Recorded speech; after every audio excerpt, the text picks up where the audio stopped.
tentu bangsa ini akan happy.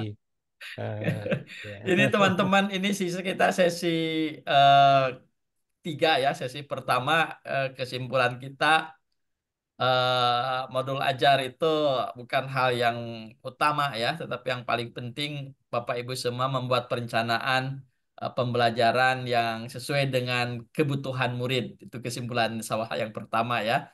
Yang kedua, sawah yang kedua berkesimpulan bahwa kebutuhan dan kemajuan belajar murid itu menjadi prioritas daripada ketercapaian muatan maupun kurikulum. Nah, di sesi yang ketiga ini dengan Bang Jo, saya akan coba ngobrol dengan Bapak Ibu semua tentang P5 ya. Yang jelas Bang Jo, P5 ini tidak kita bicarakan hubungannya dengan pemuda Pancasila, Bang Jo ya. Ini kita Iya, khusus ini khusus agak pelajar repot ya, ini. profil pelajar Pancasila. Profil pelajar Nah, ini Pancasila Bang yang Jul, ini tidak ribet. ini menarik tuh ya. Jadi satu ya, kalau saya coba mikir aja sederhana. Ada project itu dilakukan untuk apa? Untuk nguatin, untuk memperkuat apa? Memperkuat enam tuh. Iman, takwa, akhlak mulia, kemandirian, gotong royong, kebinekaan, Hmm. mandiri, eh, Nalar kritis. kebenaran kritis, dan kreatif. Nah, ini yang diharapkan murid-murid kita punya yang enam ini. Kemudian kita berilah nama itu profil pelajar Pancasila. Jadi esensinya sebenarnya bagaimana murid ini bisa kuat, dan project penguatan ini salah satu pendekatan. Jadi sebenarnya bukan hanya project esensinya. Jadi teman-teman bisa melakukan melalui intra, bisa melalui ekstra, bisa melalui aktivitas apapun. Yang penting ujung-ujungnya begitu ya. Kuat siswa itu minimal kuat yang enam tadi. Namun nih Bang Jul nih kadang-kadang Ah, ya, kadang-kadang gitu ya. Kita kan ingin esensinya kan sesederhana itu sebenarnya. Yang paling penting kan P5 ini ya bermakna. ya, Ya, kalau sederhana enggak apa-apa. Yang penting ya, efektif, yang penting bermakna. Namun tampaknya nih Bang Jul nih, di ya, beberapa tempat ini kadang-kadang maknanya belum tercapai gitu ya. ya. Esensi untuk membentuk, memperkuat yang enam itu malah belum tercapai, malah kita cenderung ke seremoni gitu kadang-kadang. Gimana Bang Jul itu? Ya itu. Dan biasanya kan banyak ya yang terperangkap dengan seremoni dan kemewahan sehingga mahal. Jadi lupa bahwa project itu pakai J bukan proyek, bukan pakai Hmm. Y. Nah, karena itu beda di kamus bahasa Indonesia itu beda. Project itu lebih ke aktivitas yang dilakukan oleh siswa untuk meningkatkan kompetensinya. Kalau proyek itu sesuatu yang mendapatkan keuntungan dan tentu punya modal. Beda. Nah, itu beda itu. Oke, baik. Kita mulai saja, Kang Denny. Itu. Happy ya, silakan. Terima kasih, selamat sore semuanya. Perkenalkan, saya Ibu Happy, saya guru SDN 02 Malinau Barat. Saya eh, tinggal di Kalimantan Utara. Eh, Adapun beberapa hal yang saya lakukan ketika saya mengajar anak-anak saya. Yang pertama yang saya lakukan, bagaimana saya menciptakan suasana yang menyenangkan. Saya eh, memberi kesempatan membuat sama anak-anak dan orang tua untuk membuat eh, pot, membuat pot dari barang-barang bekas. Awalnya sih ceritanya dari buku bacaan. Kita membaca buku cerita, di dalam buku cerita itu ada makna tentang bagaimana sih seorang tokoh yang dalam cerita buku itu memanfaatkan pot barang bekas dibuatkan jadi pot atau dijadikan nanti tempat pensil seperti itu dapat dimanfaatkan oleh anak-anak di dalam kelas. Nah, menurut saya kegiatan ini mudah dan meriah gitu ya, menyenangkan, di mana anak-anak bisa menggunakan seperti botol bekas, nanti bekerja sama dengan orang tua, kolaborasi. Eh, Kemudian saya di sini tidak menilai hasilnya, tapi saya melihat proses bagaimana orang tua dan siswa bekerja sama, kemudian eh, anak-anak bisa melakukan hal yang kecil-kecil yang bisa berkomunikasi dengan baik dengan orang tuanya atau saudaranya. Nah, bahkan yang membuat saya terkejut juga ketika orang tua membuat proyek membantu siswa ini ada yang membeli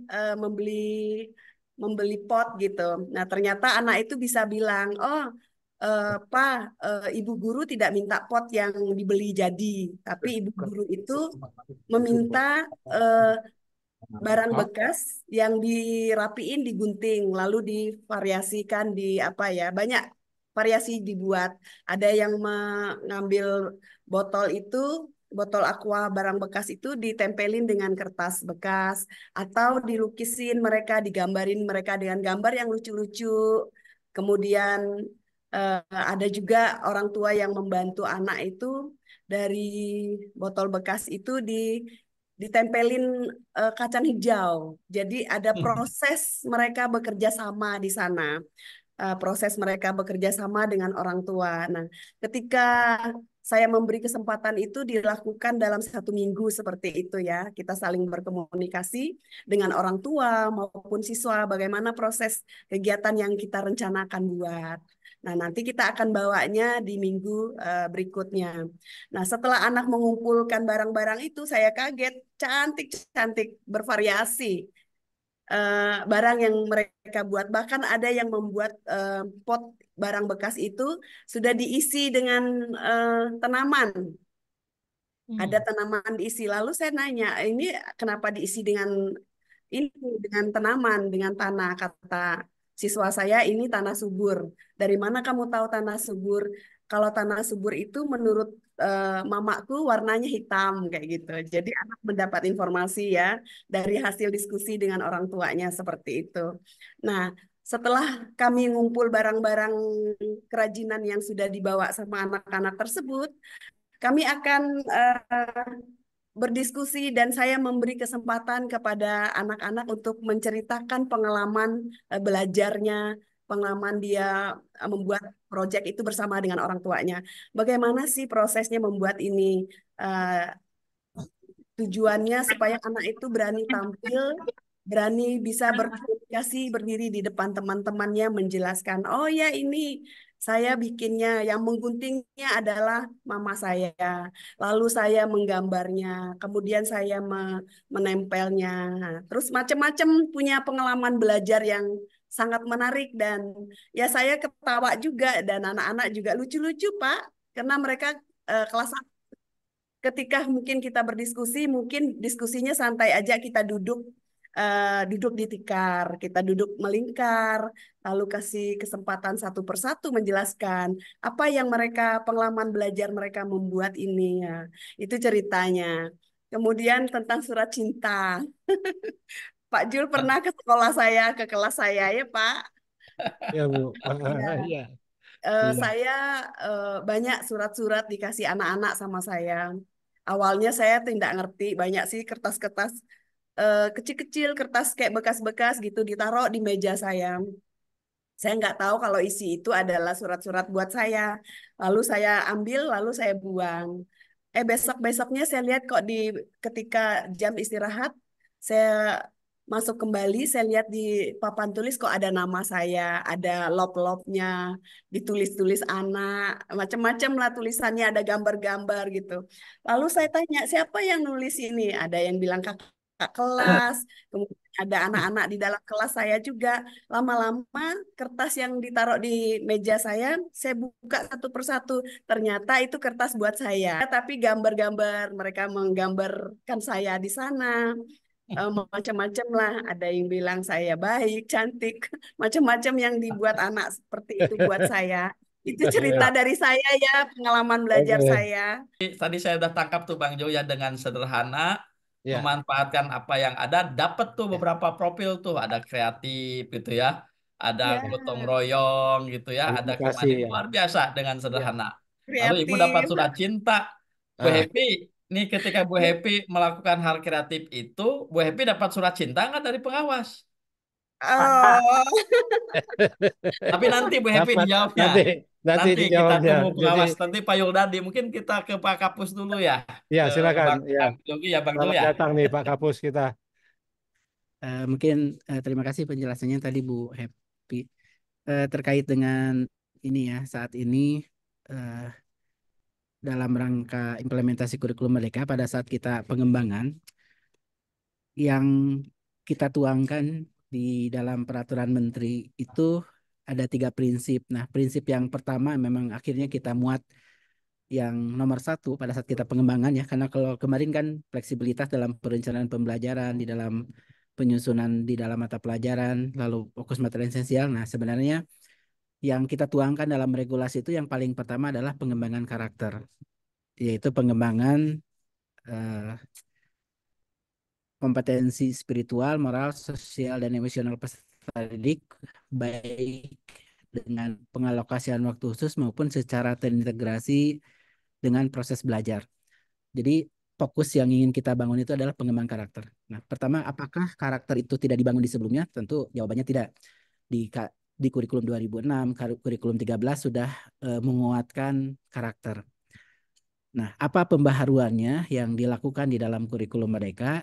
Yaitu adalah dengan pengalokasian waktu khusus. Jadi praktik-praktik baik yang selama ini dilakukan di dalam kurikulum 13, termasuk di 2006, dengan integrasi di dalam proses pembelajaran di dalam berbagai mata pelajaran itu ya tetap dilanjutkan. Jadi tidak dihilangkan.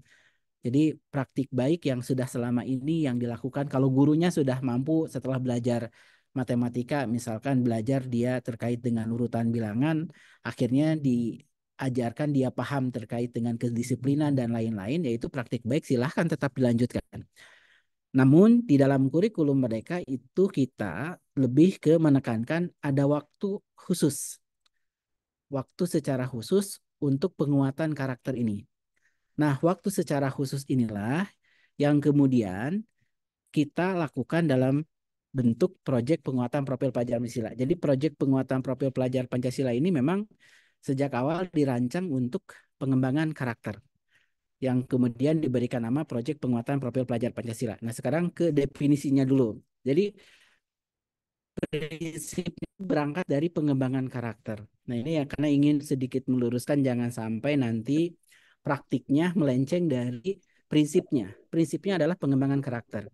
Pengembangan karakter itu dilakukan selama ini kan sudah berpraktek ya di K13 di 2006 sudah berpraktek diintegrasikan dalam mata pelajaran itu dihilangkan enggak? Itu tetap dilakukan praktek-praktek baik yang sudah mampu mengintegrasikan karakter di dalam berbagai mata pelajaran dalam proses belajar itu tetap dilakukan. Nah, kebaharuannya kita menambahkan waktu secara alokasi secara khusus untuk pengembangannya. Yang kemudian waktu secara khusus inilah kita lakukan dalam bentuk proyek penguatan profil pelajar Pancasila. Nah, proyek penguatan profil pelajar Pancasila ini mungkin saya ingin jelaskan dulu definisi perkata-perkatanya. Proyek ya pakai J. Jadi dari sejak awal kita rancangnya pakai J, bukan pakai Y.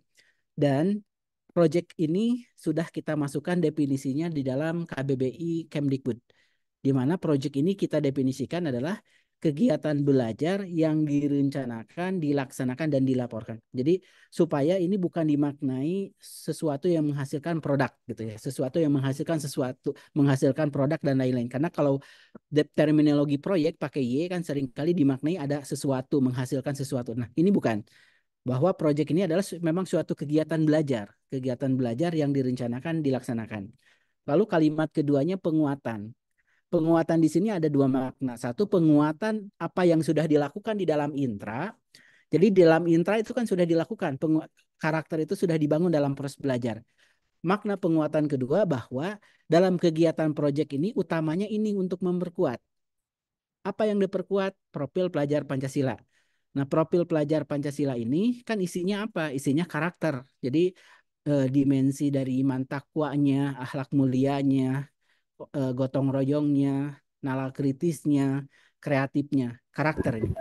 Jadi proyek penguatan profil pelajar Pancasila ini kalau dipanjangkan gitu ya, kegiatan belajar yang direncanakan, dilaksanakan untuk menguatkan karakter. Jadi rancangan desain awalnya adalah rancangan kegiatan tersebut memang sudah terencana untuk mengembangkan karakter.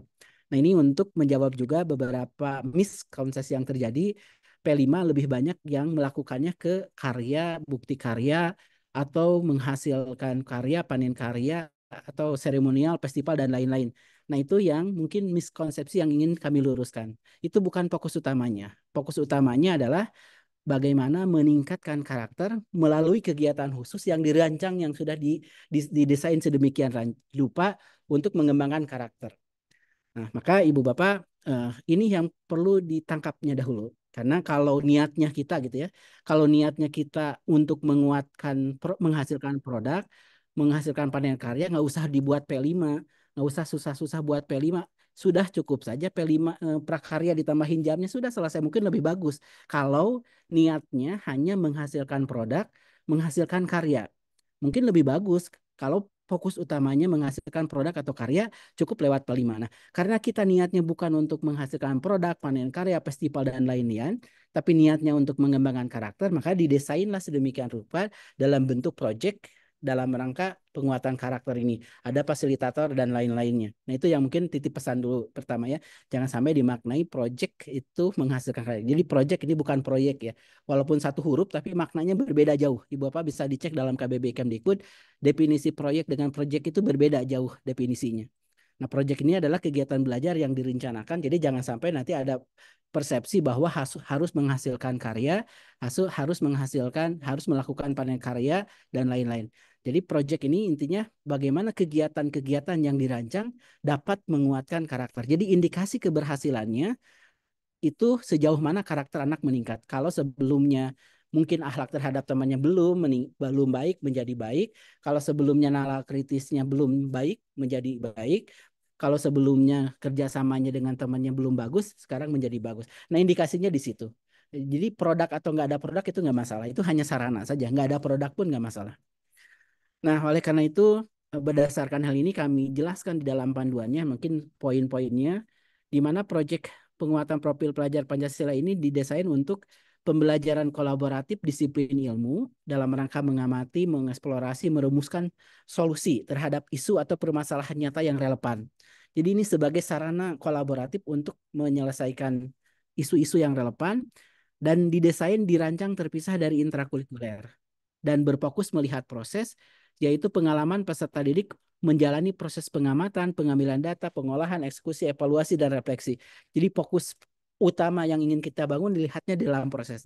Makanya kenapa nggak usah ada produk ya, nggak masalah, nggak ada produk nggak masalah. Itu karena kita fokusnya ke dalam melihat prosesnya dan memang tersendiri terpisah dari intrakurikuler.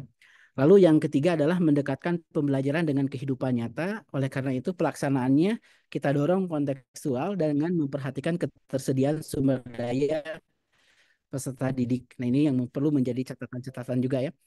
Nah, pentingnya ini kenapa kita melakukan ini ya, penguatan karakter melalui proyek penguatan profil pelajar Pancasila ini sebagai salah satu sarana pencapaian profil pelajar Pancasila, memberikan kesempatan mempelajari ya isu-isu yang relevan dengan dirinya dan dapat menginspirasi pendidikan berkontribusi terhadap lingkungan sekitar.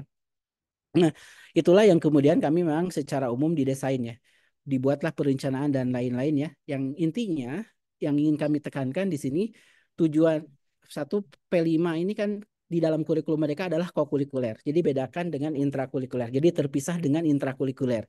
Jadi memang sudah sedemikian, memang terpisah waktu khusus dan utamanya indikator keberhasilannya sejauh mana P5 itu berhasil adalah sejauh mana karakter anak meningkat. Misalkan kita ingin meningkatkan kreatif anak. Tadi sebelumnya misalkan, oh dilatihlah, dibiasakanlah berbagai kegiatan anak supaya ide-ide kreatifnya muncul. Lalu misalkan kita ingin menggali terkait dengan nalar kritis. Nah, nalar kritis misalkan yang sederhana saja. Kalau sebelumnya anak-anak awal masuk memperoleh informasi, dapat berita WA atau informasi dari temannya, langsung disebarkan begitu saja tanpa dicek dahulu. Nah, kalau ini sudah dibiasakan menggali informasi ini, nalar kritis ini terbangun, dilakukan dalam berbagai program kegiatan, akhirnya dia nggak langsung percaya, dicek dulu berita itu benar nggak, dapat WA itu benar nggak beritanya.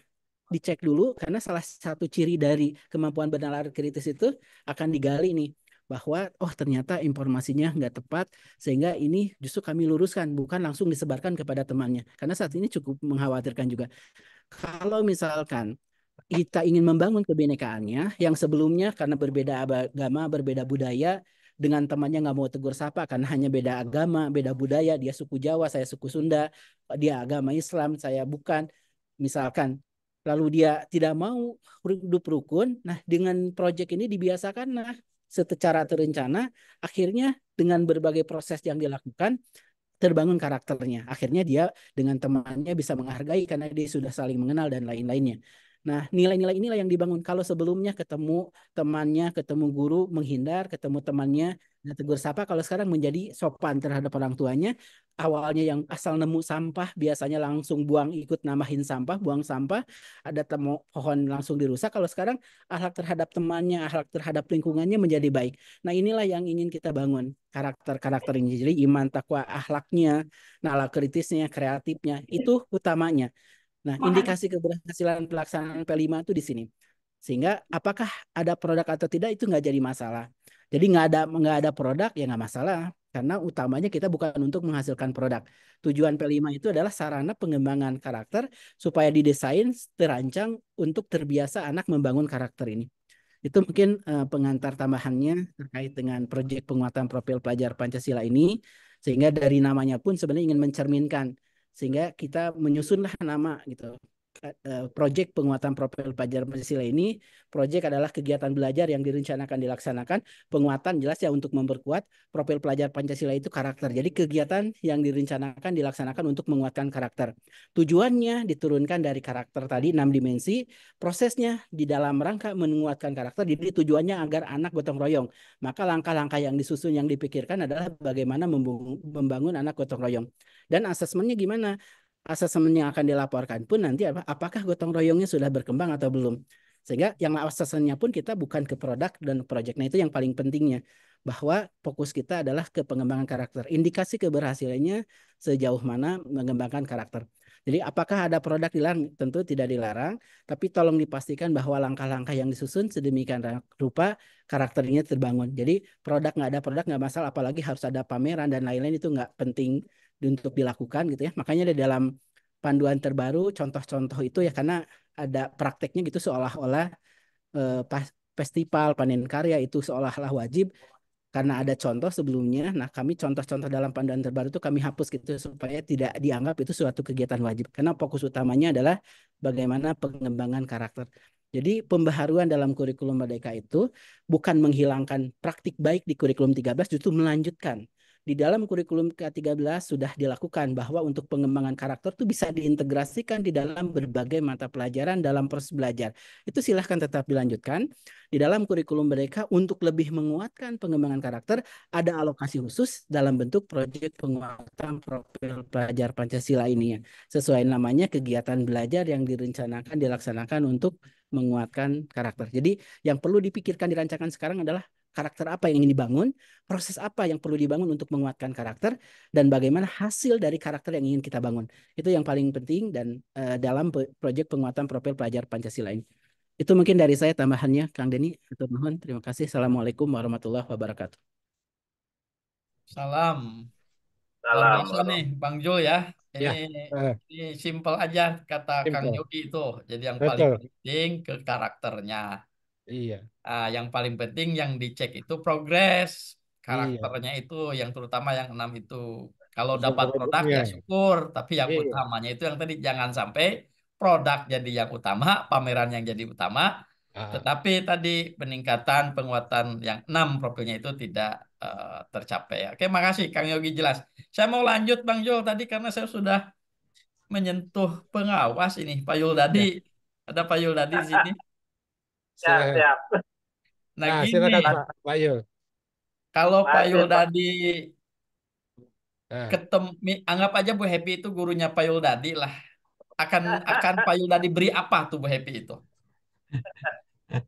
Makasih Kang Denny, Kang Zul juga nih, sudah dikasih waktu. Kemarin saat kita, di Jumat kemarin saat terganggu ya. Saat tadi mendengar cerita Bu Happy ini sangat happy sekali nih, gitu ya.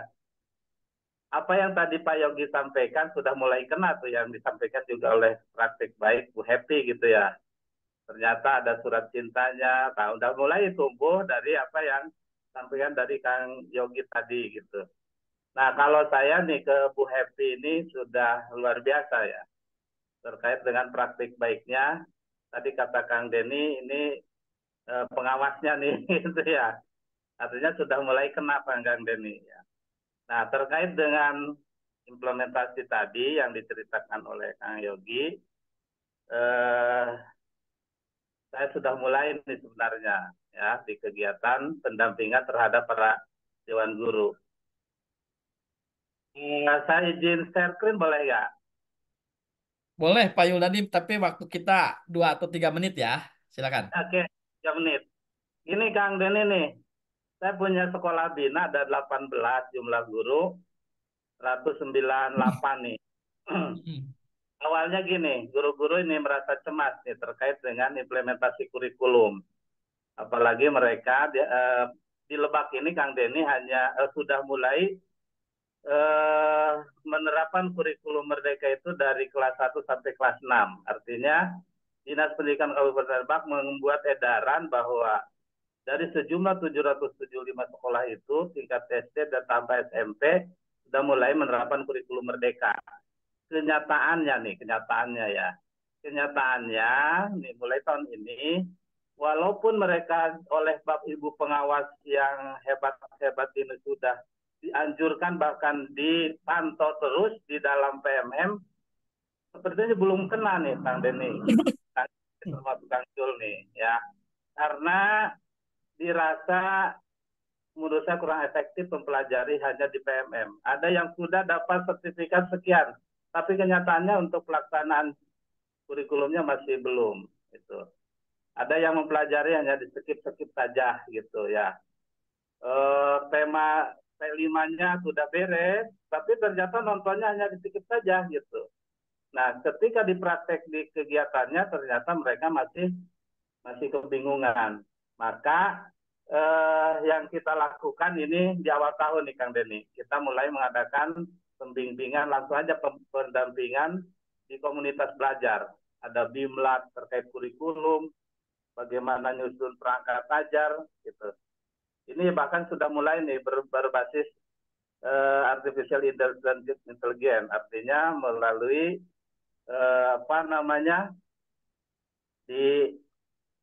di PMM itu ada kan asisten guru gitu ya, kita sudah mulai ini.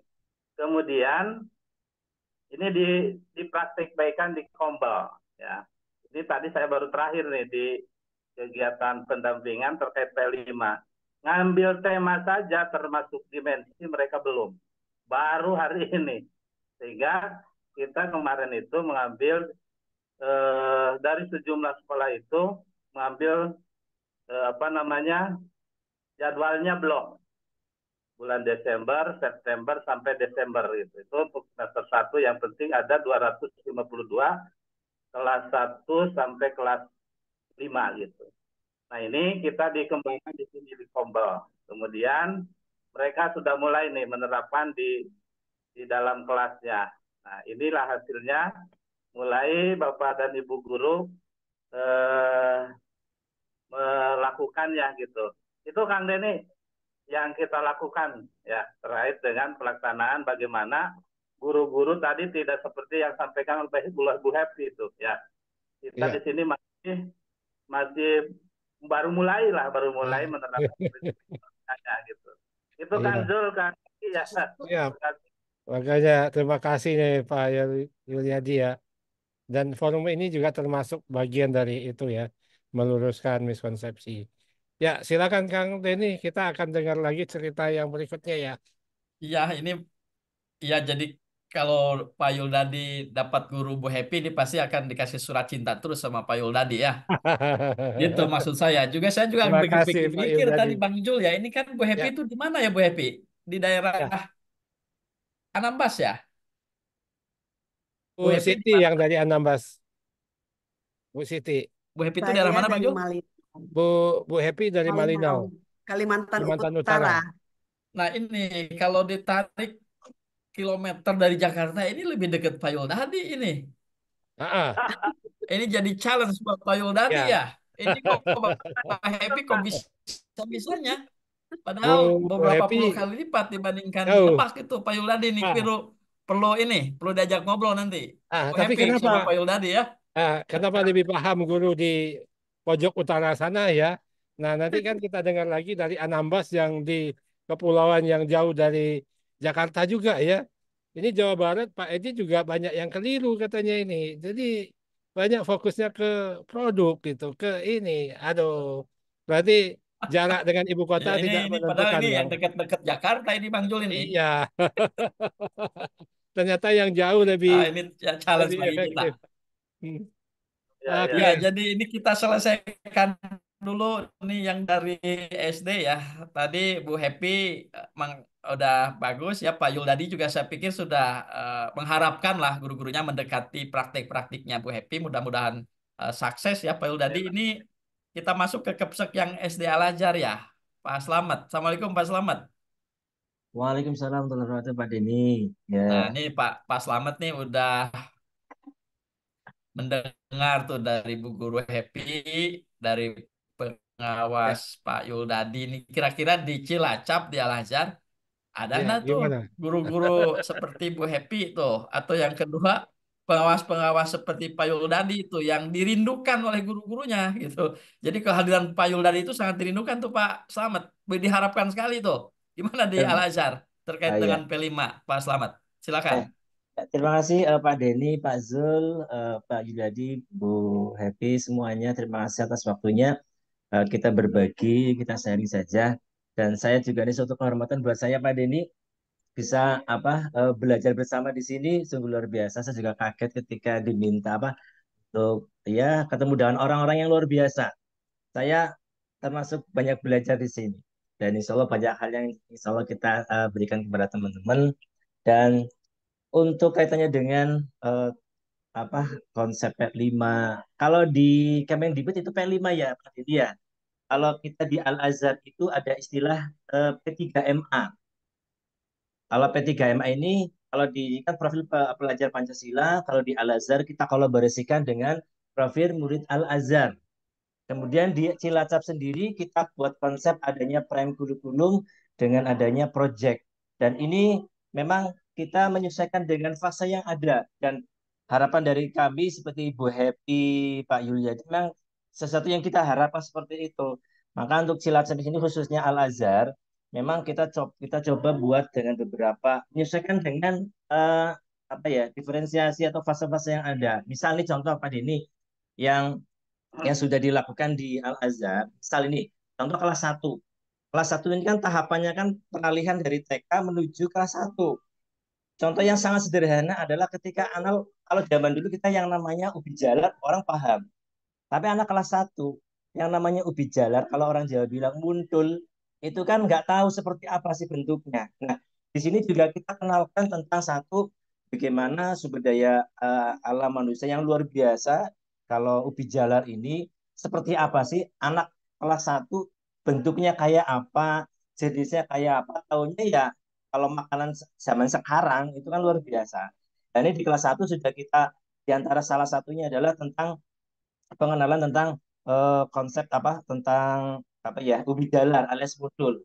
Kita kuatkan dengan adanya kita kolaborasi dengan teman-teman yang ada di bidang studi supaya karakter, kemudian memperhatikan proses, kemudian kalau kita kan ada istilah kalau di Al Azhar itu kalau di profil P5 ini kan profil pelajar Pancasila kita ada implementasi adab di Al Azhar penguatannya.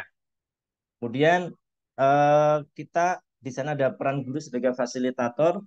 Kemudian bagaimana kita mencoba untuk memahamkan anak-anak, terutama adalah kelas satu. Ketika mengenal kebijakan ini seperti apa sih?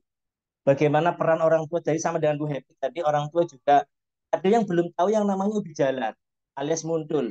Ya, tapi ketika kita ketemukan dengan benda asli, oh ini toh, ataunya ubi jalar ini biasa sering kita temui dan berbagai hal yang kita kolaborasikan dengan orang tua, kerjasama, kemudian kerjasama antar anak dengan sesama, kemudian ada kelompok, dan ini kita kuatkan di sekolah Al-Azhar ini. Saya pribadi sebagai pimpinan juga mencoba untuk memahami ini, karena ini kan eh, mohon maaf di Al-Azhar ini kan ketepatan ini fasenya ada 3 ya, fase A, B, C. Pasti otomatis fase A jelas beda. fase B-nya pasti beda. Nah, yang fase B ini kita juga ada hal yang sangat luar biasa. Kalau tadi di fase Akus kelas 1 bagaimana mengenalkan sumber daya alam tentang ubi jalar yang bisa kita kolaborasikan berbagai jenis. Kelas 4 ini juga ada, memang bukan berbasis proyek sih, hanya saja ketepatan dari proses itulah menimbulkan rasa. Dan memang untuk menguatkan biar anak memahami bagaimana bentuk dari itu, nah kita wujudkan. Maaf, fase B pun di kelas 4 ini kita munculkan tentang keberanian anak ketika kita menyusun sebuah konsep tentang ini, maaf ya, kita sudah punya beberapa konsep tema yang disusun di awal tahun ajaran supaya nanti dalam proses P5 ini atau P3MA atau penguatan karakter supaya mudah. Contoh misalnya ada penguatan tentang anak kolaborasi dengan teman-teman membuat sebuah kelompok kecil yang itu memang nanti endingnya seakan-akan kayak ada tampilan. Cuman semua kolaborasi anak-anak yang menghandle, contoh kepanitiaan, misal membuat surat undangan itu adalah guru sebagai fasilitator aja, komunikasi. Ketika undangan dibuat oleh anak, kemudian dikonsultasikan kepada guru, kemudian memberikan undangan itu kepada orang kepada guru yang lain seperti apa cara penyampaiannya, disitulah anak dituntut untuk keberanian. Kemudian ketika ada sesuatu yang mungkin ada kesalahan yang kurang tepat, di sana sudah memunculkan bagaimana karakter permintaan maaf, gitu. Oh mohon maaf, surat undangannya salah, kemudian diperbaiki lagi, kemudian kita sampaikan lagi anak kepada yang bersangkutan. Itu di kelas atas, di kelas fase B-nya. Kemudian di kelas fase C-nya, di kelas 5 atau 6 sudah lebih besar lagi. Nah, ini dituntut bagaimana kolaborasi yang baik ketika memang dimunculkan dari anak-anak yang memang pemikirannya lebih. Dan berharap dengan ini pun juga kami pribadi sebenarnya masih jauh dari apa yang diharapkan Pak Denny. Malah tadi saya salut dengan Bu Happy, tadi yang kolaborasi dengan hal-hal yang bukan hanya produktif, bagaimana penguatan. Kami di Al-Azhar memang ada istilah implementasi adab. Dan kami di tahun ajaran ini memang kita lagi penguatan kepada proyek, tapi proyek yang memang bukan pada produk, tapi sebuah pada proses, penguatan karakter, dan karakter ini adalah karakter kepada satu, kepada guru, kepada sesama anak itu sesuai dengan fasenya, kemudian kepada orang tua, dan pastinya bagaimana karakter ini agar terbangun percaya diri, kemandirian. Kurang lebihnya seperti itu Pak Denny, Pak Zul. Ini gambaran yang sudah Ya, kami praktekkan di Al-Azhar. Mungkin sekilas aja ini karena ini juga ya.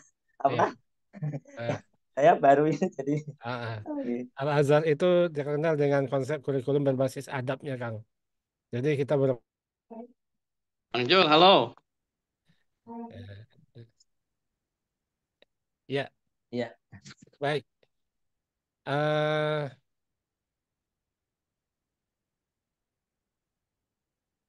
Silakan ini Kang Denny, kita lanjut ya. Terima kasih Pak Slamet sudah berbagi ya dengan di Al-Azhar, ya luar biasa juga bagaimana membangun komunikasi. Dan ini ya siap, berarti kita dengar berikutnya di SMP ya, di SD-nya sudah selesai ya. Di SMP ini ada Ibu Siti Kamilah dari Anambas. Ya, silakan Ibu. Baik, Bapak. Terima kasih atas kesempatannya. Assalamualaikum dan selamat sore untuk Bapak Ibu semuanya. Salam. Senang, senang dan kaget ketika dihubungi oleh Bapak untuk ikut diskusi di hari ini. Berkah sekali bagi saya bisa berjumpa dengan Bapak Ibu di sini untuk berbagi pengalaman, kemudian menggali informasi atau mungkin pengalaman juga dari Bapak Ibu, baik guru maupun pengawas, kepala sekolah dari sekolah-sekolah lain. Sehingga apa yang nanti saya dapat di sini mudah-mudahan bisa menjadi solusi gitu bagi saya untuk ketika menghadapi berbagai persoalan dalam utamanya dalam hal ini kita terkait dalam penerapan P5 dalam penguatan profil pelajar Pancasila ya dalam proyek ini. Nah, gini ya Bapak ya, kalau pengalaman saya dalam penerapan penguatan profil ya, penguatan profil pelajar Pancasila ini eh, di kami di SMP Putik saya gitu ya. eh, karena kemarin sekarang itu udah baru 2 tingkat, jadi kemarin di kelas 1, sekarang mereka udah di kelas 2, jadi udah 2 tingkat nih. Jadi yang dilakukan baru mencapai 3 tema. Nah, pengalaman pertama itu kita ambil adalah gaya hidup berkelanjutan. Nah, yang jadi persoalan di sini sebetulnya kendala gitu, yang kendalanya betul tadi yang dikatakan oleh Pak Yogi, oleh Bapak tadi langsung ya, dari Pak Jul langsung, kemudian dari pengalaman Bu Epi. Itu semuanya terjadi di kami gitu, apalagi di sekolah saya, yang mana dalam penerapan P5 ini pemikiran awalnya itu produk gitu. Jadi produk apa ya yang mau dibuat gitu. Jadi produk dulu. Sementara pemahaman yang dimensi apa sebetulnya yang ingin diciptakan, yang ingin dihasilkan ketika memproses produk gitu. Jadi sebetulnya dalam proses itu, jadi karakter-karakter atau dimensi-dimensi P5 apa, ya itu yang kadang-kadang dilupakan oleh kawan-kawan di sini ketika menerapkan ini, sehingga berpikirnya buat apa ya, buat apa, kemudian nanti panen karyanya seperti apa gitu. Jadi itu jadi pemikirannya seperti itu. Nah, kemudian di sini saya mencoba yang cuma memahami gitu. Nah, karena betul tadi kata Bapak tadi, kemudian kata Bapak pengawas barusan yang dikatakan bahwa eh, semua guru atau di sini dalam hal fasilitator, mereka itu seharusnya sudah memahami terkait bagaimana P5 ini, karena memang kan mereka juga jangan beralasan karena kami belum ada pelatihan langsung gitu, kami belum pernah belajar langsung, belum mengikuti pelatihan istilahnya kayak gitu kan. Nah, sementara mereka betul tadi kata Bapak, ini mereka udah mendapatkan sertifikat loh gitu, sertifikat P5 gitu, sudah mendapatkan di PMM gitu. Nah, itu sebenarnya dipenuhi hanya sebatas tuntutan gitu untuk memenuhi kinerja seperti itu. Nah, jadi esensi pembelajarannya itu mereka tidak dapat. Nah, betul-betul tadi kata Bapak, banyak yang di skip aja. Nah, maka dalam hal ini perlu rasanya ketika kita mau menerapkan P5 ini di sekolah, eh, kita diajak ngeriung gitu, ngumpul dulu semuanya, ini guru diajak ngumpul, diajak ngobrol, kemudian kita samakan dulu, meredefinisi gitu ya tentang terkait tema apa yang mau diambil. Jadi dia harus sama pemahamannya dulu nih. Jadi si guru ini, fasilitator ini harus paham dulu tujuan dari misalkan tadi terkait tema pertama yang mau diambil itu eh, gaya hidup berkelanjutan. Nah, gaya hidup berkelanjutan itu apa? Nah, ini sebetulnya, nah ini yang harus betul-betul eh, dipahami lagi, betul-betul dipahami secara tujuan, maknanya apa. Nah, sehingga kalau memang di tingkat fasilitatornya sudah paham, nah nanti ke muridnya gitu. Nah, gampang mau memberikan stimulus atau trigger atau pancingannya sehingga mereka supaya timbul gitu, menumbuhkan iman dan takwanya itu bagaimana dari tadakan gaya hidup berkelanjutan yang mau fokusnya nanti, yang mau ini permasalahan besar nih gitu kan, permasalahan besar kita di sini yaitu sampah. Kedua, anak-anak misalkan di sekolah yang masih membuang sampah sembarangan, kemudian sampahnya masih dicampur gitu kan, sehari produksi sampahnya sekian. Nah, itu kan sebetulnya berangkat dari kita kajian lingkungan dulu, kajian lingkungan sekolah dulu, kemudian permasalahan apa sih yang memang urgent gitu, yang memang harus di, apa, diselesaikan di tingkat murid dulu, di tingkat fasilitatornya. Kemudian ini juga harus menjadi keputusan dengan muridnya. Jadi ketika oke, guru mau memutuskan ini ke nanti sampah, tetapi jangan menjadi keputusan guru. Nah, ini juga nanti akan dibawa ke murid sehingga murid itu diambil suaranya, karena mereka punya, dikatakan ada voice, ada choice, dan ada ownership-nya. Nah, si murid ini juga diajak diskusi, dibuka wawasannya ketika guru tadi sudah memahami apa sih sebetulnya gaya hidup berkelanjutan, kemudian terkait nanti didorong, dikasih pandangan sebetulnya tidak hanya sampah, ada tanaman, ada terkait dengan ketahanan pangan dan sebagainya.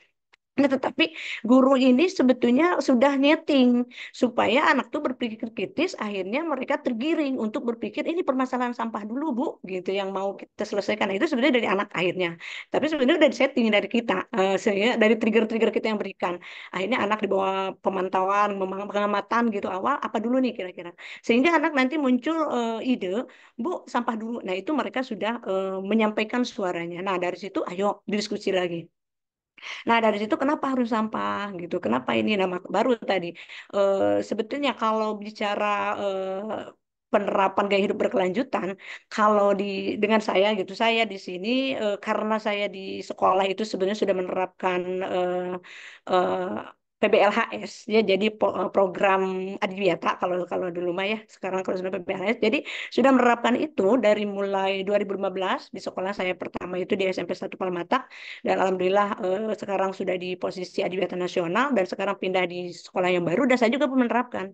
Nah, sebetulnya penerapan pembelajaran karakter itu bukan hanya penguatannya, mungkin sekarang dulu memang ada di K13 juga ada, tadi kata Pak Yogi dikatakan.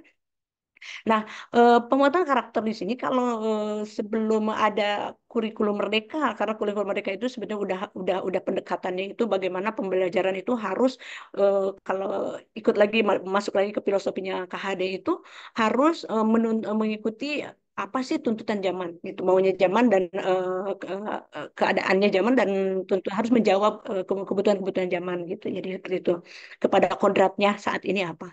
Nah, itu maka di dalam pembelajaran yang sudah diterapkan ketika sekolah saya dulu menerapkan PBLHS atau program sekolah adiwiyata. Nah, di situ penerapan pembelajaran itu sudah diintegrasikan dengan pembelajaran lingkungan hidup. Jadi, pembelajaran lingkungan hidup, pendidikan lingkungan hidup itu integrasi ke dalam semua pembelajaran. Nah, yang mana konsep PLH itu sebetulnya kalau mengutip dari kata-kata kakak saya itu segitiga cinta. Ya, segitiga cinta seperti ini. Nah, ini segitiga ini bagaimana mengatur manusia hubungannya dengan Tuhan, manusia dengan sama manusia, dan manusia dengan alam. Nah, selama ini yang pembelajaran kita ini yang dikuatkan itu bagaimana hubungan kita dengan Tuhan dan bagaimana hubungan kita dengan manusia. Nah, sementara kita melupakan bagaimana hubungan kita dengan alam, hablum minal alam ya. Nah, itu. Nah, yang sekarang bahagianya saya itu ketika menemukan bertemu dengan kurikulum merdeka ini, nah ada penguatan-penguatan di sini bagaimana hubungan manusia dengan alam. Jadi hablum minal alam karena kan ada pembelajaran kalau lihat baca modul-modul itu bagaimana pembelajaran itu supaya menjawab tantangan-tantangan atau kebutuhan-kebutuhan masalah-masalah di lingkungan sekarang terdekat. Nah itu maka ketika mau menerapkan P5 juga ke situ ya. Jadi oh iya sampah katanya tadi kan sampah. Nah digiring kenapa harus sampah? Nah kita juga bagaimana memberikan trigger kesadaran awareness-nya dulu kepada si murid gitu.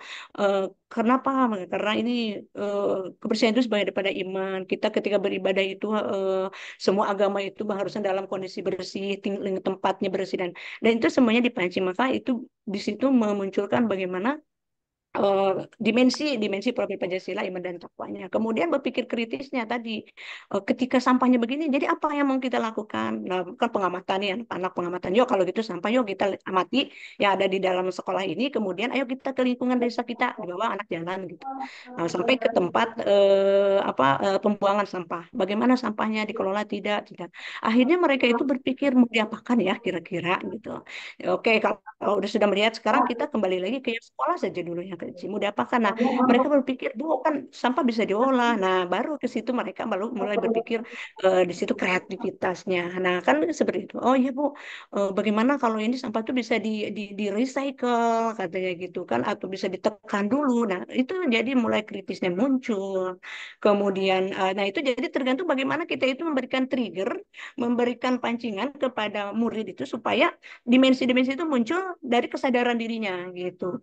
Oh, nah, mau seperti itu bagaimana ya itu kitanya dulu di tingkat fasilitator. Jadi harus memang memahami dulu sebetulnya esensi dari yang mau dicapai dari proyek ini apa gitu. Jadi apanya itu sebetulnya. Jadi meredefinisi dulu nih semuanya, duduk bersama, kemudian tentukan eh, dari mulai dimensi apa, kemudian yang sampai ke nanti apa namanya asesmennya gitu dalam prosesnya tadi muncul tidak iman dan takwanya gitu dari ketika anak itu proses tadi membuat dari ketika anak itu berdiskusi wawancara dengan masyarakat dengan pengolah sampah gitu muncul tidak dimensi tadi benalar kritisnya gitu ketika mempresentasikan hasil pengamatannya gitu nah itu jadi dalam proses juga sampai ke asesmen itu semua harus dirembukan bersama nah gitu jadi itu pengalamannya dan alhamdulillah ketika tersusun baik dengan seperti itu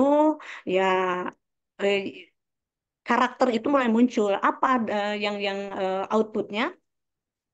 Nah, outputnya atau dampaknya dari pembelajaran ini lingkungan jadi bersih. Di sekolah sampah sudah bisa dipisahkan. Pertama ditekan dulu.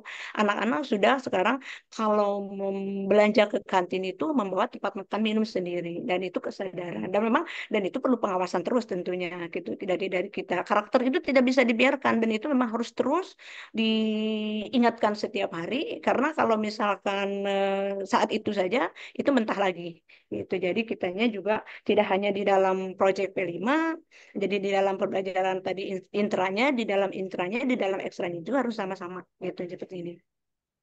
Ya itu jadi betul tadi kata Bapak. Nah, jadi untuk menghindari tadi karena memang tidak semua orang itu sama, ketika mendapatkan pemahaman itu kadang-kadang nangkapnya berbeda gitu. Jadi makanya itu duduk bersama ada definisi terkait tujuan-tujuan dan dari apa sih dimensi-dimensi yang ingin dicapai, kemudian tema-tema itu sebenarnya tujuannya apa gitu. Nah, itu penting jadi di langkah awalnya gitu. Paling itu saja sih. Jadi kendalanya mah sebetulnya di tingkat fasilitatornya yang memang pemahamannya berbeda. Kemudian ketika berbeda, yaitu tadi tidak mau gitu, enggan untuk menerima pendapat dan ada tingkat ego. Sehingga karena nih panen karyanya harus begini, yang pertama itu harus wah gitu, memang harus booming gitu ya, booming. Nah, dilakukanlah itu, tetapi ya dengan cara ya bagaimana kemitraan, tidak harus mengeluarkan budget yang dengan anggaran yang sebesar-besarnya gitu, dengan apa, dengan sesederhana mungkin gitu. Nah, tapi selalu ada pemikiran bahwa seremoninya gitu ya pada karya itu harus besar gitu, sehingga biar anaknya bangga memang betul, tapi tidak harus seperti itu. Paling itu saja Bapak pengalaman dari saya dan mudah-mudahan ya bisa bisa berbagi juga ya sebagai bentuk berbagi aja. Itu saja Bapak ya, terima kasih. Terima Ya, kasih Bu Siti ya, luar biasa ya. Keren Bu Siti di Anambas ya. betul lah Kang Yogi, Kang Denny betul. Luar luar Ke biasa sini, tuh. sini Teman-teman di ya sini kalau gimana? pulau kecil, Wah, ini pulau kecil. ini Nah, menarik. kalau Memang kalau sengaja kalau Bu cari Siti, jadi kita kalau Kang sengaja Denny cari di peta nggak nampak ah, mungkin Anambas ini nggak akan ketemu, dari nggak pulau akan kecil ketemu. ya punya ide-ide yang besar luar biasa. Selamat Bu Siti ya. Jadi Ya, terima teman-teman nih, kasih. kalau saya coba simpulkan sebenarnya Eh, bahwa yang paling penting ini ya saya sebelum udah kita 3 kali ke sana. sebelum ini, jadi sebelum kita berharap anak kuat Iya, dimensi eh, profil pelajar saya udah dimensi tiga profil pelajar Pancasilanya, yang duluan harus kuat ini guru-gurunya, Bang Jul.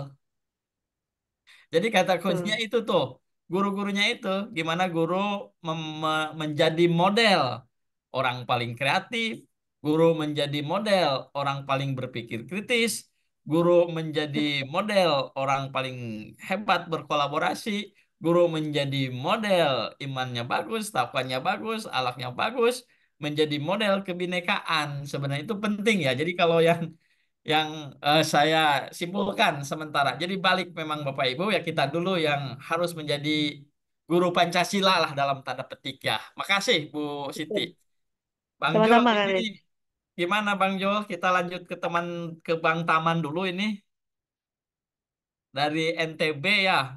Kang Taman, iya. Firdaus, Jadi Assalamualaikum. lanjut ini. Waalaikumsalam Kang Denny, gimana kabarnya? Sehat, sehat. Ini saya dapat bocoran ini dari Bang Jul ini. Ini Pak Taman ini di apa di SMA Negeri 4, Kang Denny. di NTB-nya di Bima ya. Kota Bima, kota kecil produksi susu kuda liar. Wah, tapi gagasannya liar gitu ya.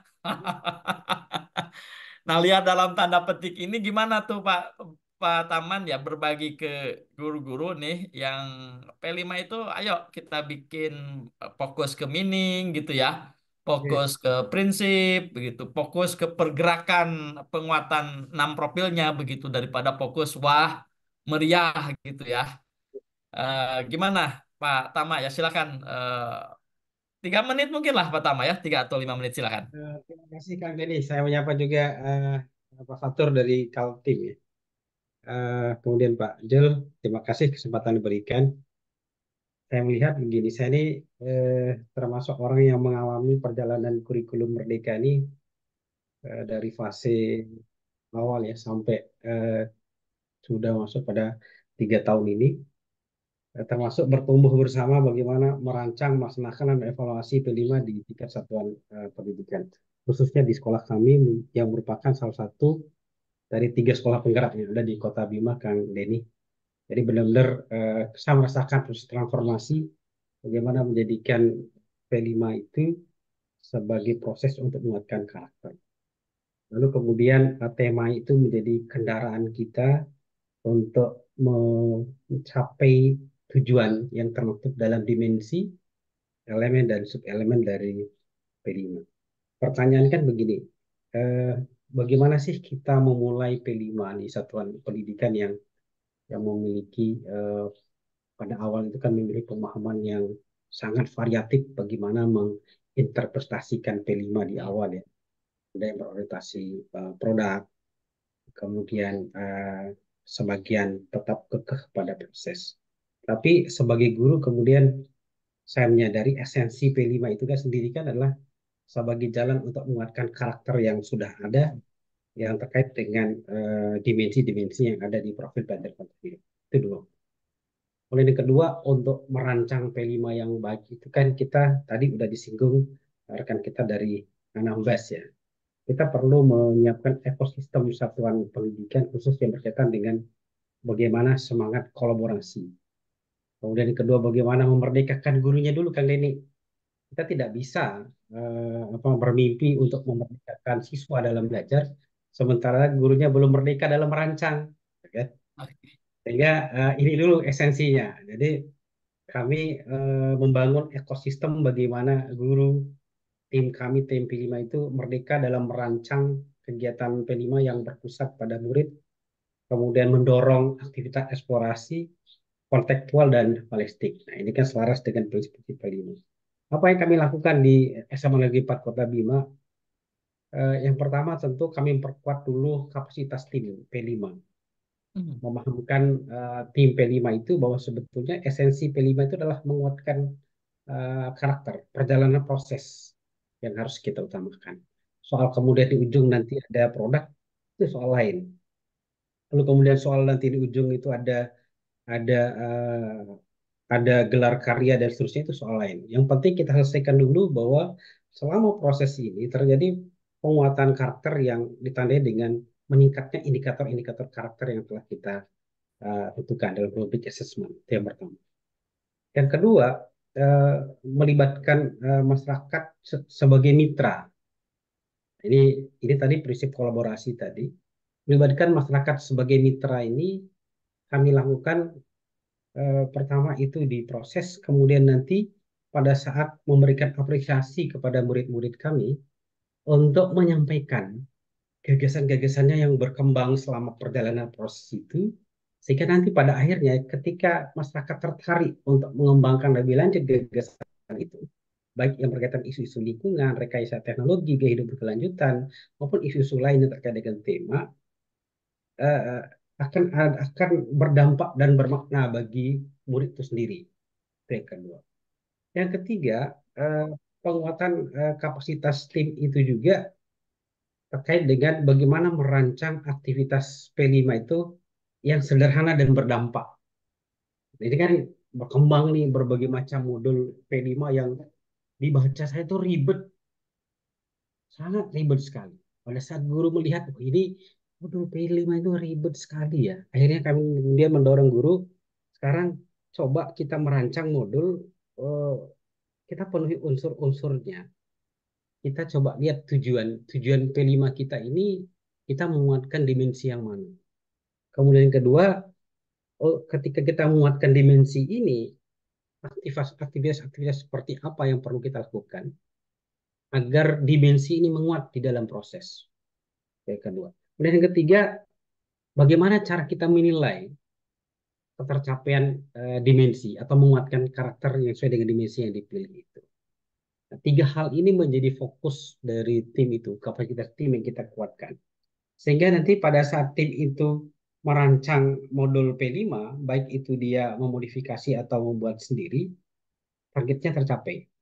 Itu yang kami katakan tadi, fasilitatornya harus merdeka dulu nih dalam merancang pelaksanaan P5. Dia tidak membebani dirinya sendiri, kemudian tidak membebani murid. Nah, kemudian di sekolah kami juga, pada saat melaksanakan P5, murid kami diajak untuk melakukan dialog kritis terhadap dirinya, konteks dirinya, dan konteks yang ada di sekitar sekolah. Kira-kira isu apa yang memang sangat urgent untuk mendapatkan perhatian? Pertanyaan-pertanyaan pemantik itu kami lakukan oleh seluruh tim P5 sebagai rangkaian dari pertanyaan pemantik untuk menentukan kira-kira tema apa yang relevan untuk menguatkan dimensi yang dipilih oleh tim. Itu dikuatkan. Tentu kan pemilihan dimensi ini kan kami dasarkan pada data-data hasil rapat pendidikan yang kami olah. Kemudian setelah dilakukan dialog kritis, baik dalam konteks diri siswa maupun dalam konteks lingkungan sekolah, baru kemudian tim itu menentukan, oh ternyata ini tema yang relevan sesuai dengan isu yang menjadi konsen isu hari itu. Itu yang kami lakukan di sekolah. Lalu selain itu nanti pelibatan murid dalam pelaksanaan P5 dari sisi mulai dari pemilihan tema, kemudian men-spill tema itu ke dalam topik-topik pelaksanaan P5 sampai pada merancang bagaimana cara menilai, cara dia menunjukkan kinerja perform, bagaimana cara dia menilai atau menilai ketercapaian karakter yang telah kita buatkan rubriknya di dalam dimensi itu.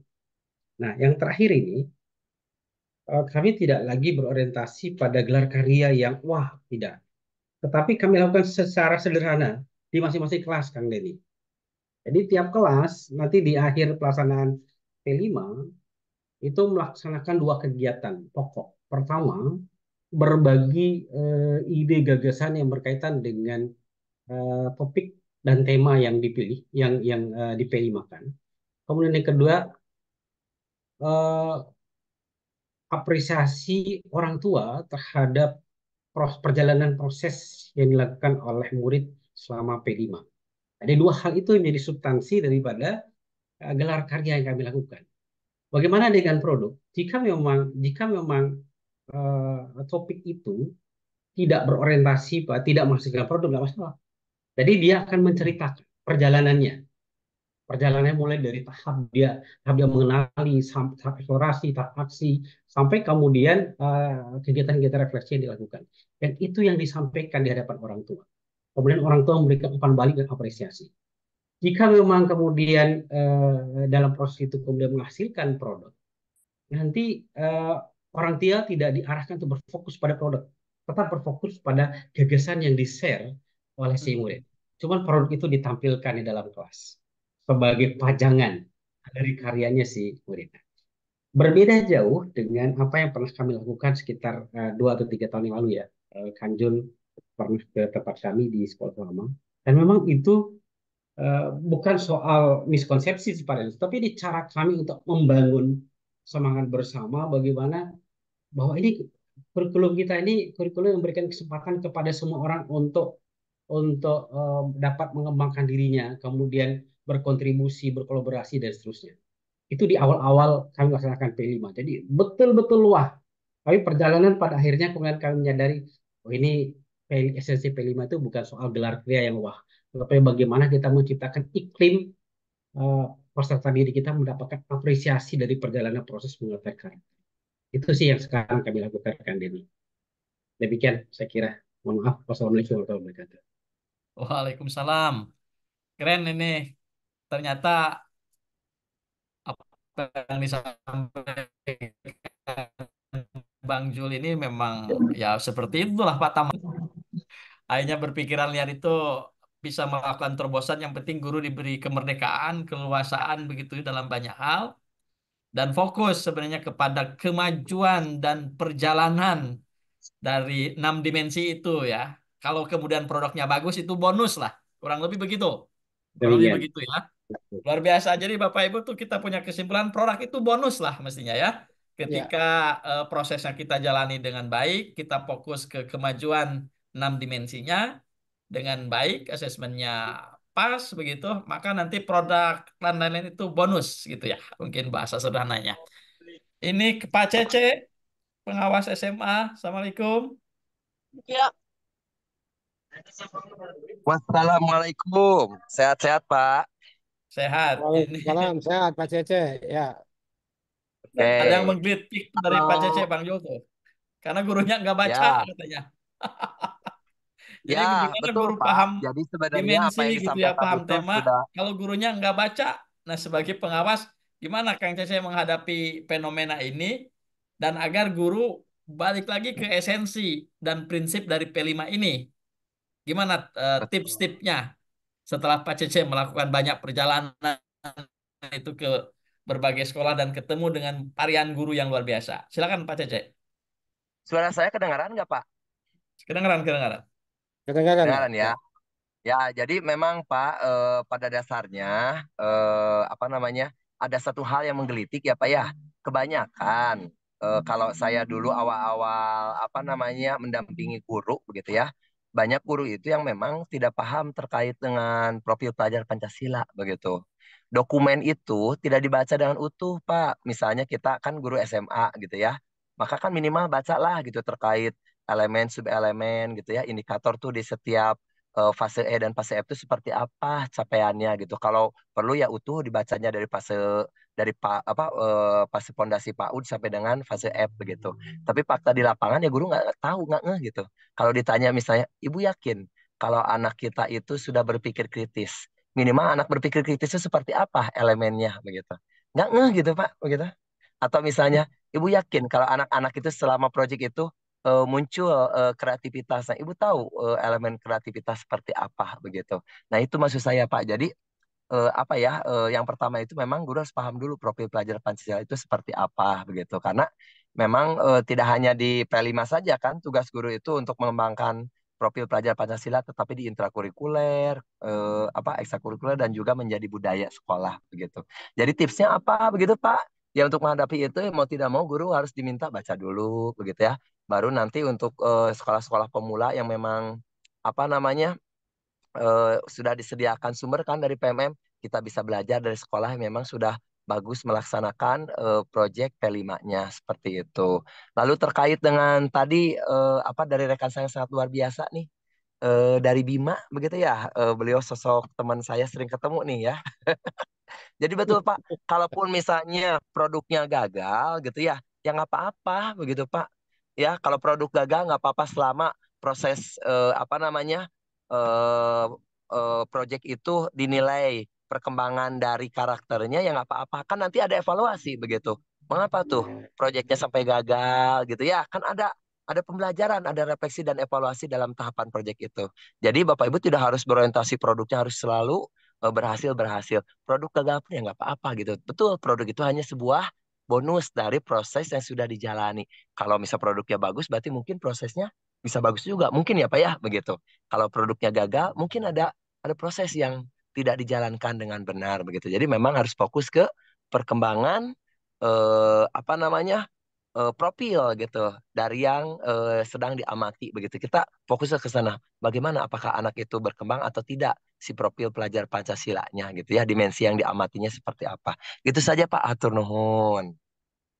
Wah, makasih. Kang Cece ini luar biasa nih Bang Jul ya. Jadi mungkin nanti Bang Jul kita perlu sampaikan nih ke Asosiasi Pengawas seluruh Indonesia ya, tolong sampaikan ke guru-guru bahwa terkait P5 ini prinsipnya apa, dan yang paling penting dari semua itu adalah progres, kemajuan, pergerakan, atau dalam bahasa Bang Taman, perjalanan dari keenam dimensi itu. Itu yang paling penting nanti kita sampaikan.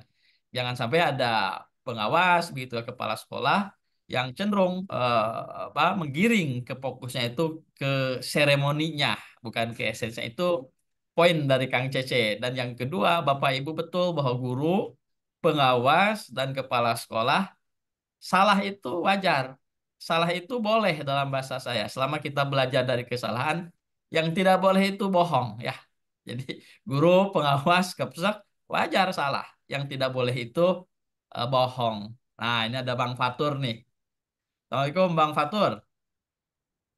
Waalaikumsalam warahmatullahi Fatur, Mas wabarakatuh. Fatur. Siap. Nah, ini Gimana Kang Denny? Mas Fatur ya. Ini Mas Fatur menutup dari para pemecah masalah ya. Tadi mengikuti tuh dari SD, SMP, SMA nih. Kira-kira apa itu ya Mas Fatur? Gimana deh agar guru-guru itu baik ke P5 itu fokus lagi ke esensinya, fokus lagi ke prinsipnya. Sederhana enggak apa-apa. Yang penting efektif dan bermakna daripada seremoni demi gengsi. Gimana Mas Fatur? Silakan. Ya, sepakat sekali tentunya dengan apa yang sudah disampaikan oleh rekan-rekan semua. Satu hal saya ingin ingatkan kepada kita semua bahwa salah satu pertimbangan P5 itu dialokasikan khusus jamnya dengan mengambil jam mata pelajaran lain gitu ya. Itu salah satunya memang dahulu itu kan sering guru itu kekurangan waktu, kurangnya waktu untuk bisa mengembangkan pembelajaran yang bermakna, kurangnya waktu untuk melaksanakan pembelajaran berbasis proyek, kurangnya waktu untuk melakukan pembelajaran di level yang paling tinggi dari yang rendah ke yang paling tinggi. Artinya proses deep learning itu kekurangan waktu. Nah, eh, yang paling penting juga ini apa saya lihat dari sudut pandang yang berbeda, bahwa mata pelajaran itu adalah tools atau alat untuk mengajarkan yang kita sebut tadi P5 itu. Jadi mata pelajaran itu adalah tool, alat untuk mengajarkan karakter, mengajarkan resilience, mengajarkan kemandirian, mengajarkan inovasi, kreativitas, dan seterusnya. Nah, begitu pula P5 itu sebenarnya esensinya sama seperti mata pelajaran. Kalau mata pelajaran di alokasi yang berbeda, P5 ini juga sama untuk kemampuan siswa di public speaking-nya, komunikasinya, dan seterusnya, dan seterusnya. Nah, ini yang menjadi kata kuncinya sebenarnya, yang perlu difahami. Kemudian ada sedikit perbedaan nih yang saya temukan sebenarnya di jenjang SD, di jenjang SMP, di jenjang SMA. Nah, di jenjang SMA ini di samping P5 itu lebih kepada perluasan dari mata pelajaran kewirausahaan, saya juga melihat pembelajaran yang menyenangkan sebagai salah satu message di dalam kurikulum Merdeka. Ini kalau di jenjang yang lebih tinggi, di jenjang SMA, ini berbeda dengan SD tentunya. Seperti Bu Happy tadi ya, di Malinau. Jenjang SMA itu kalau dibawa euforianya lebih banyak, dia akan lupa dengan esensi. Jadi terlalu menyenangkan itu juga berbahaya. Terlalu banyak hiburan-hiburannya lah, terlalu banyak lelucuannya, terlalu banyak nyanyi-nyanyiannya. guru-guru SMA banyak juga yang terjebak itu. Akhirnya alokasi waktu yang memang relatif terbatas untuk bisa menumbuh kembangkan proses berpikir kreatif itu banyak habis di hal-hal yang semacam itu. Ini yang saya sayangkan sebenarnya. Nah, di kami kita punya alat kontrol. Jadi kita alat kontrol kita salah satunya memang di sekolah itu ada yang namanya Badan Riset Inovasi Sekolah. Jadi memang ini merupakan kontrol terhadap proses pembelajaran, bagaimana proses pembelajaran itu tidak semata-mata mengajarkan konten, tetapi proses pembelajaran itu integratif. P5 ada di dalam proses pembelajaran. Di sana juga kita mengajarkan 4C-nya, kita mengajarkan komunikasinya, public speaking-nya, semua. Jadi itu salah satu tugas Badan Riset Inovasi Sekolah untuk menumbuh kembangkan karakter yang diharapkan tadi. Jadi alat ukurnya juga ada. Jadi tidak sekedar euforia di akhir dengan pesta pora, panen raya dan seterusnya, tetapi alat ukur kami itu yang kita sebut dengan rapot literasi, Kang Denny. Jadi di dalam rapot literasi itu kita punya indeks literasi. Jadi syarat lulus di sekolah itu di samping yang umum itu ya, punya sikap baik, punya menyelesaikan seluruh proses pembelajaran, kita punya dua.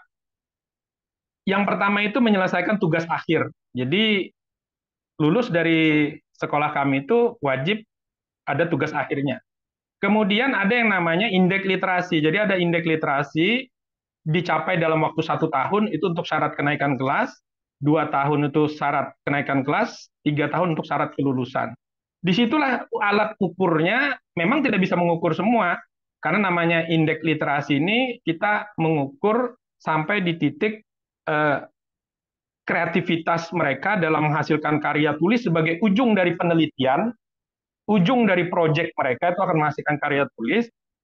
Karya tulis itu bisa apapun bentuknya, itu nanti ada gradasi poinnya untuk mengukur hal tersebut. Begitu juga kemampuan public speaking-nya, ini terkait dengan kemampuan komunikasi yang dibangun, kolaborasi yang mereka bangun, dan seterusnya. Jadi minimal harus ada alat ukur. Jadi tidak sekedar euforia terkait panen raya tersebut. Saya pikir itu, Kang Denny, dari saya. Makasih.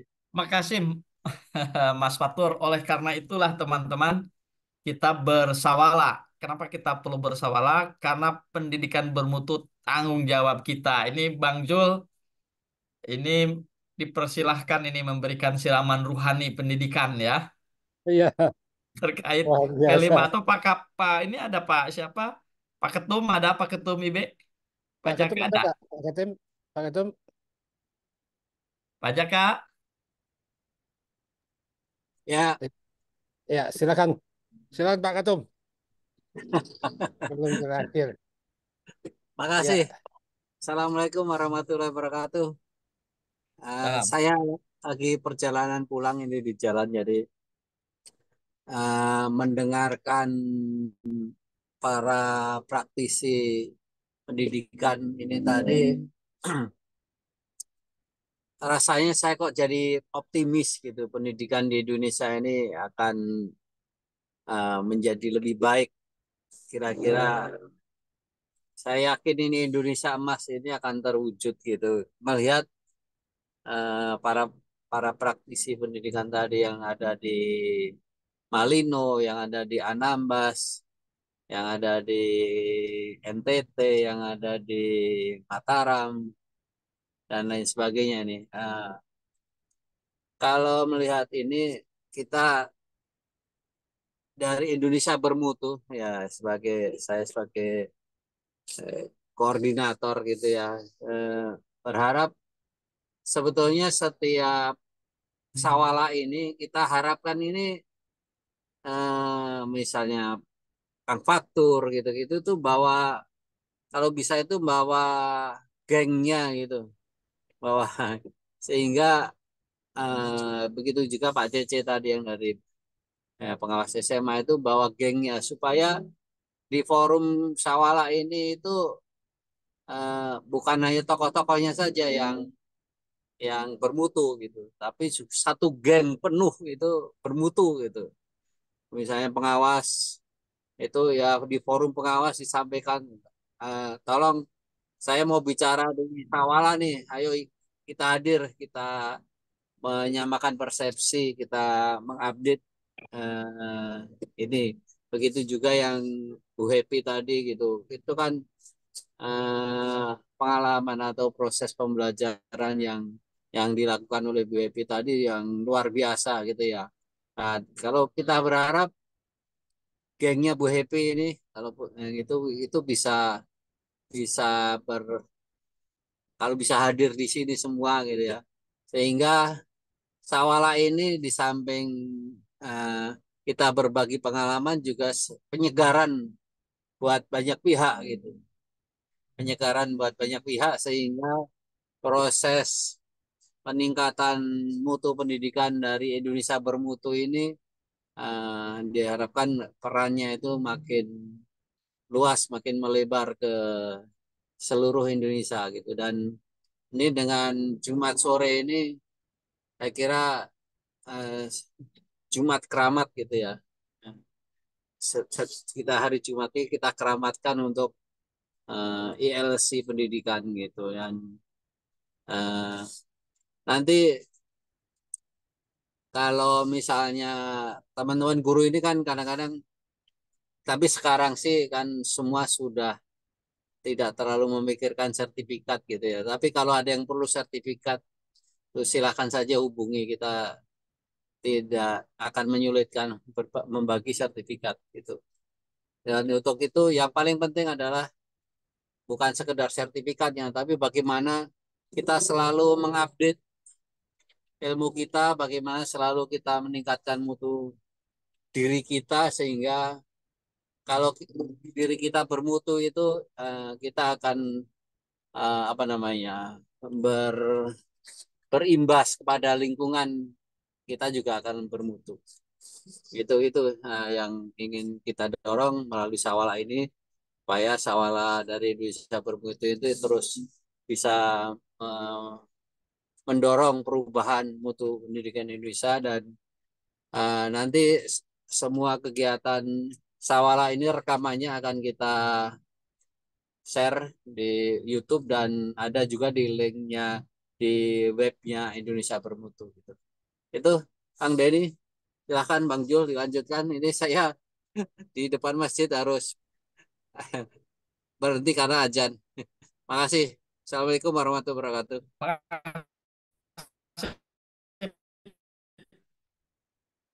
Silakan, silakan Bang Jul. Iya, Keikhlaman rohani menjelang sholat maghrib. pas azan maghrib ya. Wah, luar biasa nih. Terima kasih Bu Happy, kemudian Bu Siti, Pak Yuliadi, kemudian Pak Cece, Pak Fatur, dan siapa lagi yang tadi berbagi? Saya lupa. Pak Pak Taman, ya, dan Bapak Ibu semua yang Selamat ya. hadir. Ya, luar biasa dari pelajaran tadi dari Bu Happy. Ketika orang tuanya membeli pot, anaknya yang kelas 1 SD menegur orang tuanya, bukan beli Pak, tapi ini. Nah, itu luar biasa ya. Artinya anak sudah bisa mengubah pola pikir orang tua. Dan dari 16 ya tadi dari Bima dan luar biasa. Dan dari Pak Cece, jangan takut gagal, karena kegagalan bukanlah sukses yang tertunda, karena Tuhan tidak pernah menunda keputusan. Kegagalan adalah kesuksesan bagi orang yang mampu menemukan hikmah di balik kegagalan itu. Dengan cara itu dia bangkit. Nah, itulah karakternya sudah menguat sebetulnya. Luar biasa Mantap. ya, tadi masih banyak pertanyaan-pertanyaan yang akan kita lanjutkan Kang Denny ya di periode berikut. Nah, kita akan lanjutkan tentang asesmen dan tentang P5 ini supaya lebih mantap lagi, supaya miskonsepsi tentang P5 ini makin lama makin berkurang ya. Semangat. Dan mungkin itu saja Bapak Ibu. Sekali lagi mengucapkan terima kasih banyak kepada semua pihak yang telah berkenan. Terima kasih Pak Kapus Kurjar, Pak Yogi, dan Bapak Ibu semua yang telah menjadi narasumber. Bu Francisca juga luar biasa, terima kasih. Dan Bapak Ibu semua. Dan diakhiri dengan mengucapkan Alhamdulillah Rabbil Alamin. Selamat beraktivitas, selamat menikmati akhir pekan yang luar biasa. Dan kita siap-siap diskusi di minggu depan seperti kata Pak Ketum tadi, bahwa ini adalah forum untuk mencari solusi, pemecah masalah, tidak menyalahkan siapa-siapa, dan kita berusaha bersama-sama memahami persoalan yang kita hadapi, bersama-sama kita menghadapinya, bersama-sama kita mencari solusinya. Dan inilah mungkin titik awal dari sebuah revolusi pendidikan di negeri ini, sehingga kita yakin bahwa ke depan anak-anak kita jauh lebih baik daripada sekarang. Berkat para pejuang yang ada di ruangan ini, terutama para narasumber tadi yang luar biasa yang telah berbagi, dan kita berharap teman-teman yang lain akan berbagi di minggu depan dan seterusnya. Mungkin demikian, Kang Denny. Dari Kang Denny ada statement? Cukup? Cukup Bang Jul, makasih semuanya. Terima kasih semuanya Bapak Ibu. Kita tutup. Sama-sama Sekali Bapak, lagi. terima kasih.